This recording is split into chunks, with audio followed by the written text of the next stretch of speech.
yani. Peki ya. Evet.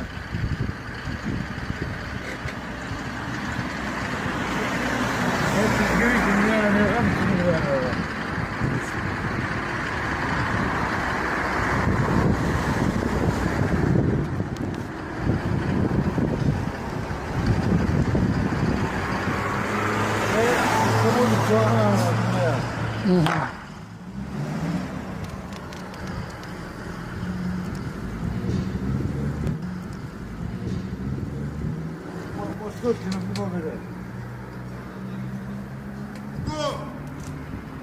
Czekaj, budu czekać.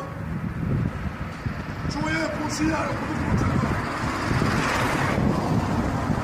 No cóż,